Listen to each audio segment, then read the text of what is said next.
Kalau bagi saya hadir ke sini adalah bukan mencari kemungkinan bagaimana pemilu ditunda, dan justru bagaimana menutup rapat setiap suara, setiap kehendak yang masih ingin menyuarakan pemilu ditunda.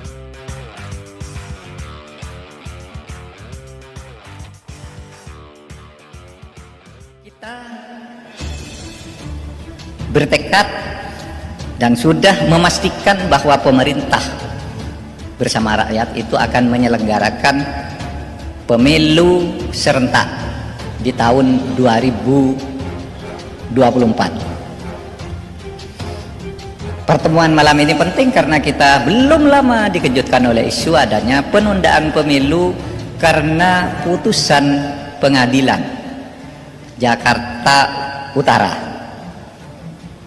yang memenangkan gugatan sebuah partai, yaitu Partai Prima, dan meminta KPU untuk menunda pemilu sampai tahun 2025. Di sini ada dua aspek hukum.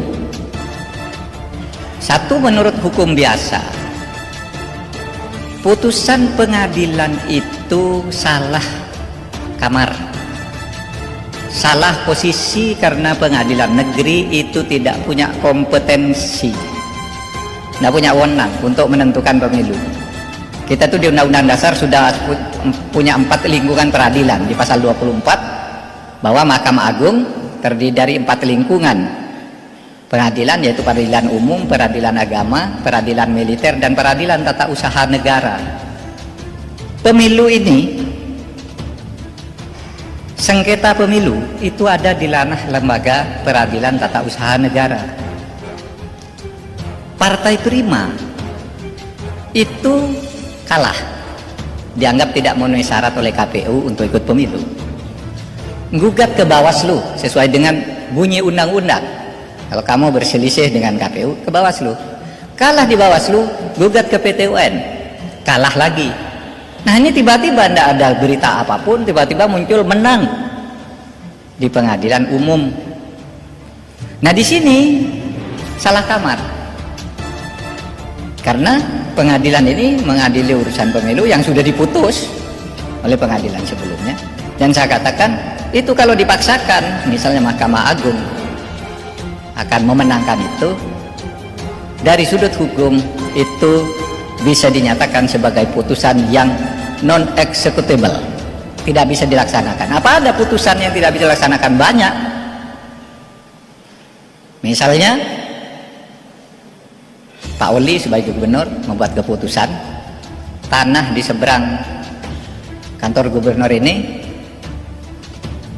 diklaim sebagai milik pemerintah daerah, lalu digugat ke pengadilan, menang, tapi tertulis alamatnya di situ beda dengan tempat tanahnya. Misalnya yang diklaim itu di Jalan Jati, ternyata di putusannya tanah yang di Jalan Jati itu bukan itu non executable. Sederhananya sama. Ini urusan peradilan tata usaha negara kok ke perdata. Dan kalau hukuman perdata, kenapa hak rakyat yang diambil lalu diberikan secara keperdataan kepada Partai Prima? Nggak boleh. Memilih itu adalah hak rakyat. Di sebab itu non executable. Kalau itu diramaikan juga, itu berbahaya, karena itu tadi kan undang-undang yang saya katakan. Menurut undang-undang tidak bisa non executable, apapun kamu tidak bisa. Berteriak bagaimanapun secara hukum tidak bisa pemilu ini ditunda hanya karena putusan pengadilan Mahkamah Agung sekalipun. Kenapa? Karena ada hukum yang lebih tinggi yang menentukan ada atau tidaknya Mahkamah Agung, itu adalah konstitusi. Konstitusi itu mengatakan pemilu dilaksanakan 5 tahun sekali, tidak boleh ditunda oleh kekuatan hukum apapun kecuali oleh kekuatan pembuat konstitusi. Nah, kita ini akan timbul problem hukum di sini kalau mau dipaksakan. Oke, pemilu tidak jadi, terus caranya gimana dong kalau harus ditunda? Jadi ubah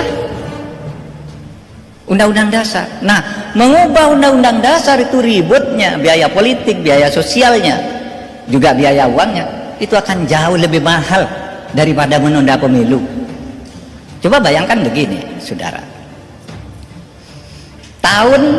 tanggal 21 Oktober tahun 2024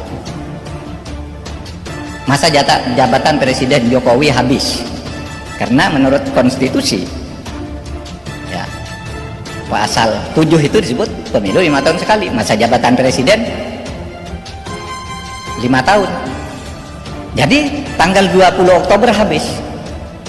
Terus karena ada keputusan Mahkamah Agung atau pengadilan ditunda, mau nunda pemilu, ya harus ngubah Undang-Undang Dasar, karena MPR atau DPR tidak bisa membuat undang-undang mengubah jadwal pemilu, karena jadwal pemilu itu adalah muatan konstitusi, bukan muatan undang-undang.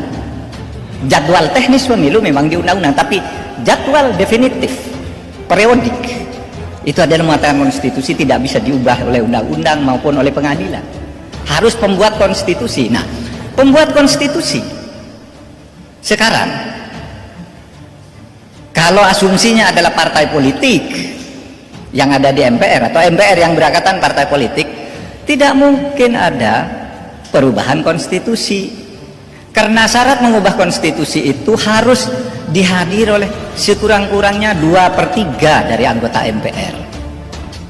Nah, kalau sekarang mau ada perubahan jadwal pemilu, lalu MPR mau bersidang, yuk sidang yuk, PDIP tidak mau hadir, tidak mau saya. Nasdem tidak mau hadir, tidak mau, saya tidak mau ditunda. Demokrat tidak mau, tidak sampai quorum, tidak akan sampai 2/3 yang hadir di sidang itu, maka sidang MPR tidak sah dan keadaan akan menjadi kacau balau sejak tanggal 21 Oktober tahun 2024 itu. Oleh sebab itu, mari kita pastikan pemilu tidak akan ditunda meskipun ada putusan Pengadilan Negeri Jakarta Utara, karena itu bukan kewenangannya. Dan itu kalau memang mau dipaksakan harus mengubah konstitusi. Nah, sekarang mengubah konstitusi hanya karena alasan wah nanti repot, darurat, macam-macam. Membuat konstitusi baru, mengundang sidang MPR, melakukan kesepakatan-kesepakatan politik untuk membuat perubahan jadwal pemilu itu akan lebih jauh lebih mahal biaya sosial politiknya dibandingkan dengan menunda pemilu. Mahal sekali itu ya. Oleh sebab itu mari kita jaga ini kehidupan konstitusional kita. Kalaupun mungkin suatu saat akan ada perpanjangan jabatan, tapi jangan dikaitkan dengan situasi kekinian, itu untuk jangka panjang aja. Nanti sesudah pemilu lalu berpikir lagi, besok kalau suatu saat butuh perpanjangan gimana, nah itu baru dipikirkan. Jangan sekarang sudah jadwal pemilu ditetapkan, disepakati, tahapan sudah mulai, lalu mau mundur, itu bisa diduduki. Kantor MPR mau bersidang tuh, wah udah diduduki itu chaos, pemerintahan kosong. Apa yang terjadi? Presiden udah habis masa jabatannya, tidak bisa diperpanjang karena konstitusinya belum bisa diubah. Ada orang yang berkata begitu, Pak, kalau terjadi kekosongan, kan di Undang-Undang Dasar pasal 7 disebutkan adanya triumph fair. Kalau presiden dan wakil presiden berhalangan tetap, misalnya tidak bisa lagi menjabat, maka jabatan presiden, wakil presiden dipegang secara presidium bersama oleh triumph fair menteri dalam negeri, menteri luar negeri, menteri pertahanan. Itu bunyi konstitusi. Tapi orang lupa bahwa ketika masa jabatan presiden habis, masa jabatan 3 menteri ini pun habis bersama presiden yang mengangkatnya. Nah, itu oleh sebab itu jangan berspekulasi. Ini bahaya kalau pikiran-pikiran seperti itu diteruskan. Mau bermain-main dengan konstitusi, itu nanti pertumpahan darah seperti beberapa peristiwa penting yang terjadi tahun 65, tahun 98, meskipun tidak terlalu besar, tapi ada peristiwa-peristiwa mengerikan. Gedung MPR diduduki, ada peristiwa dukun santet, pembunuhan di mana-mana, kacau. Itu biaya politiknya mahal. Oleh sebab itu mari kita pilih yang murah, yang aman dan nyaman, dengan berpikir bahwa pemilu itu adalah untuk mencari pemimpin bersama, bukan untuk saling menyingkirkan, karena kita itu berbeda-beda, tetapi tetap ingin bersatu.